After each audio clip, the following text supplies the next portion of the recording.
The creep doesn't know the woman has broken her master's control. This is 2025's new sci-fi horror thriller, Perfect Birth. It flips the usual monster goes wild tale with a wildly original setup, blending sci-fi, suspense, reversals, and battle royale chaos. Its look at human darkness hits hard. Now, let's dive into this double shock world right now. Everything starts with what seems like fate. Anna, shopping at a supermarket, sees a man topple a display rack.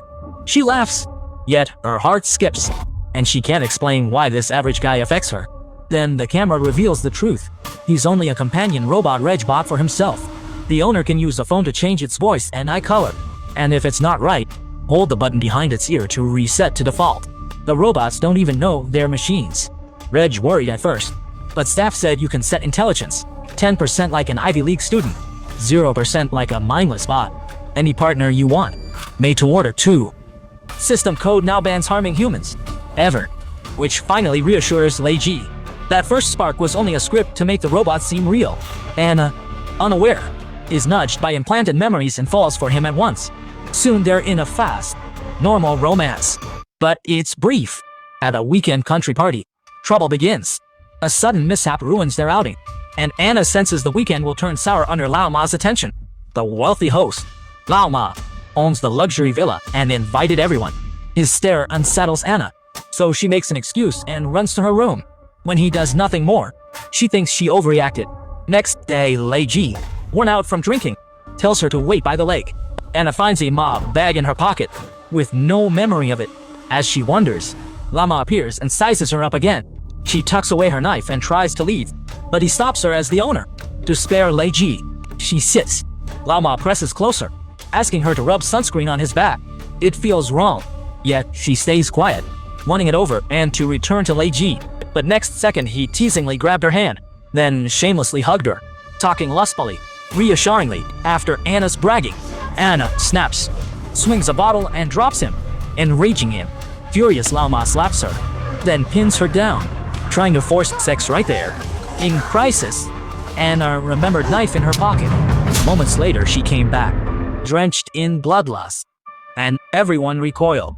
After hearing what happened and sensing her shaky mind, Lei Ji knew it was bad and stopped her cold.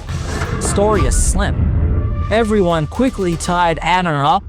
Zhao Pang asked why.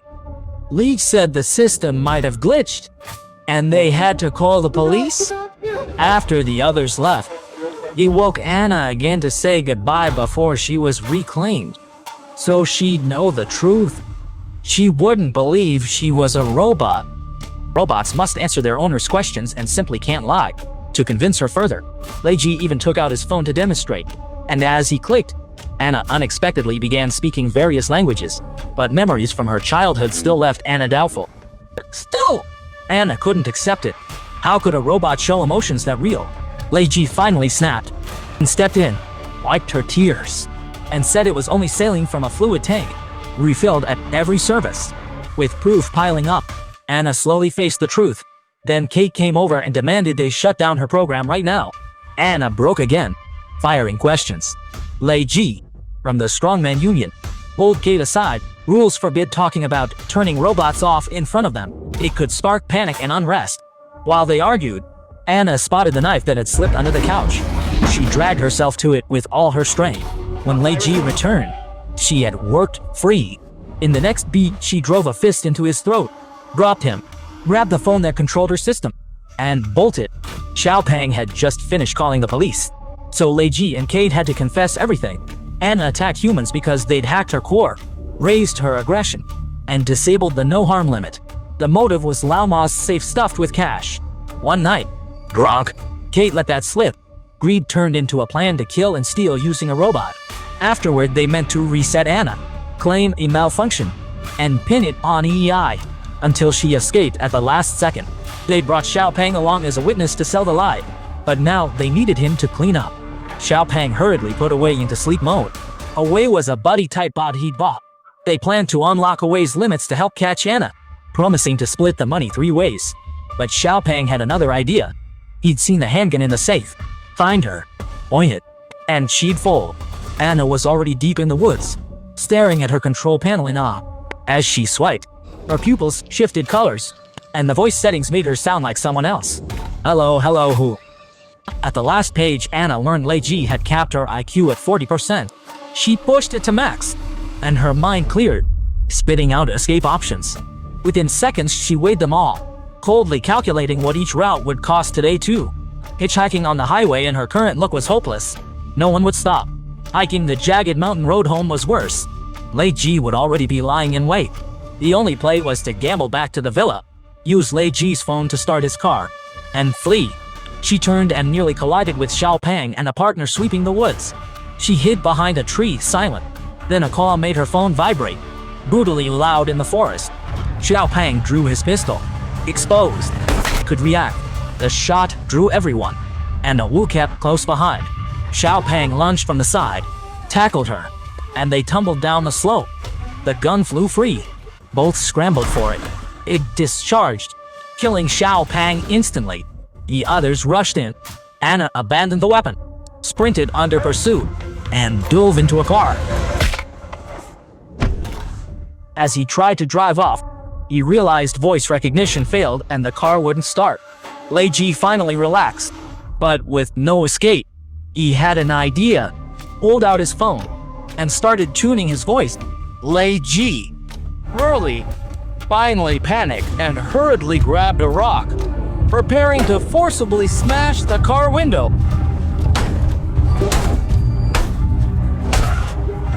Finally queued up Lei Ji's voice before the glass gave way and drove off safely. Anna hadn't even exhaled when the car blared an alarm, drifted to the curb, and stopped. The doors locked. She couldn't get out. Lei Ji called. He'd used another phone to lock the car remotely. He sweet-talked her. Come back, he said, and he'd dump all the blame on a Wu, and they could live happily like before. This time Anna didn't buy it, so Lei Ji switched to plan B. He quickly found Chubby's phone, hacked in, lifted away's no-harm limits, and restored his combat settings, turning him into a killing machine that obeyed only him. Anna was kicking at the broken window when a patrol cop happened to pass by. The moment she scrambled out, he slammed her to the ground. She forced a smile, trying to bluff, but Officer Jingyuan spotted the bloody knife, drew his gun, and cuffed her without hearing a word. Yet he was more scared than she was. Away was walking toward them now. Too late. Next, Away grabs the confiscated phone and quickly races back in a squad car.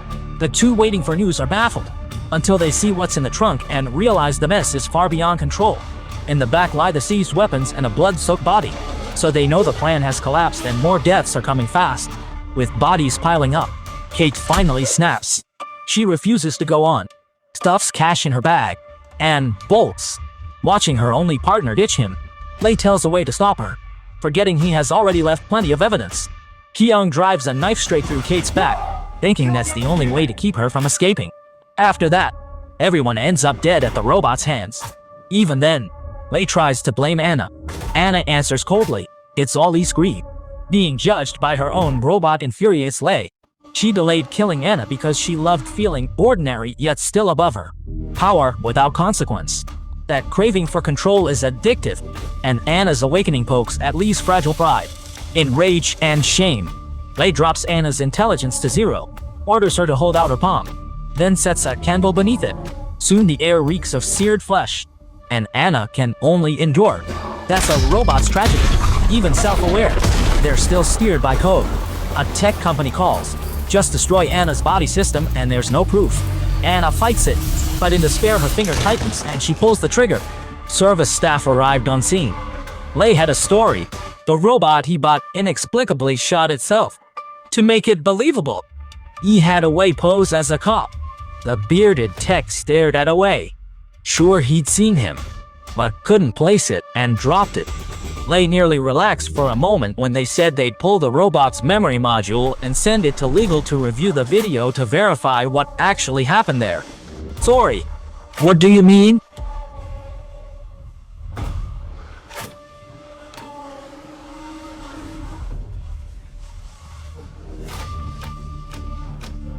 Turns out the robot's head held only audio-video sensors. The key parts were in its chest, so a hookup could pull the footage. Hearing that, Lei realized all his earlier work was wasted. Yet, he wasn't cornered yet. Just then, new hire Xiaojun asked how this happened. Bearded Man said he's seen it. Creeps often torment their own robots until they crack. While they joked, they spotted a way stopping the crowd. And Bearded Man suddenly recalled he was an old model. This continued years ago, before he could react. Luckily, Xiaojun reacted fast. Jumping off the car by a ways crate opening, he bolted into the woods. But after a few steps he tripped hard, spotting the big pit not yet buried. When he knew something was wrong, it was too late. At the worst moment, Xiaojun ran out of bullets, and an enemy clamped his throat so hard he couldn't break free. Luckily, before leaving he called Anna. The system had just rebooted, bringing her online. She snatched a gun from the car and rushed in to cut Xiaojun loose, disabling Wu only because she still needed his help. With ammo found, Anna entered with her weapon up. Lei Ji tried to force sleep mode, but every command failed. Anna had Xiaojun remove all controls. Apart from a mechanical body, she moved like a human. Lei Ji stepped closer, certain her memories were love for him, and she wouldn't fire. She hesitated as he neared, and he seized the opening. Lei Ji instantly lunged to silence her, shattering Anna's last illusion. In the next beat, she drove the screen puncher in. An electronic screw slowly bored into his temple. Lei Ji couldn't dodge his tech-made doom. As the final winner, Anna chose to run far and start over. Yet one chilling thought remains. Did everyone forget someone else?